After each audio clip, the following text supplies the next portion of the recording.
A story created by Fábio Cataflam. Title: The Last Veil of Aurora. Chapter 7: The Legend of the Veil and the Blade. They say that after the end of the war, Fábio abandoned the lands of men and disappeared in the forests of Silverin, where he began to live next to the elf that did not remember himself. He dedicated his life to protecting her and, on full moon nights, told her the same stories, his memories, hoping that one day, her soul would be reborn. Some say that at certain nights, under the shine of the stars, one can hear the sound of an elf laughing next to a dark-haired man on the banks of Aurora Lake. Others swear that their love never went out, just waits for the right moment to flourish again. The awakening of the remembrance. The years passed as leaves carried by the wind in the forests of Silverin. Fábio remained next to Brunella, even if she didn't recognize him. They built a simple cabin together on the banks of Lake Aurora, where he took care of her with devotion. Each day, he repeated the same stories, told about the wars, about the first meeting in the besieged tower, about the kiss on the lake mists.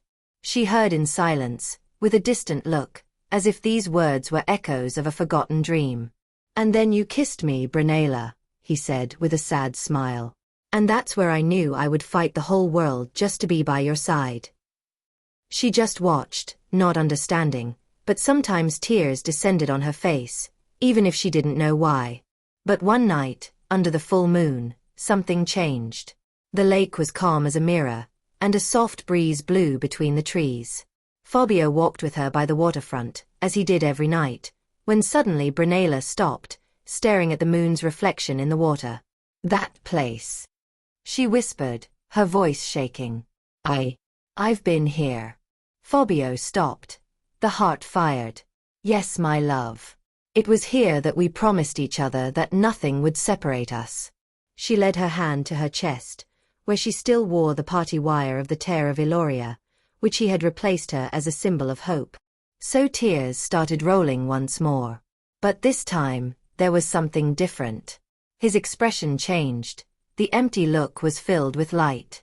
"Fábio," she murmured, her voice embargoed, as if she remembers a sacred name. He fell to his knees, taken over by astonishment.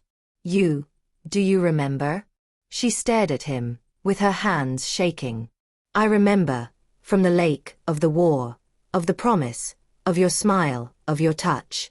She hugged him tightly, sobbing. "I remember you." Fábio wrapped her in his arms, feeling the tears fall into her face and yours. "You came back to me. You came back." At that moment, a golden dawn rose on the horizon, as if the forest magic itself celebrated the victory of love over fate. The price had been paid, yes, but Brunella's soul, guided by Fábio's unshakable love, had found the way back. They say that since that night, the Lake of Dawn has become a sacred sanctuary, and that when the sun is born between the mists, it is possible to see two figures walking together along the bank, side by side, like two souls they chose to win until the impossible, together.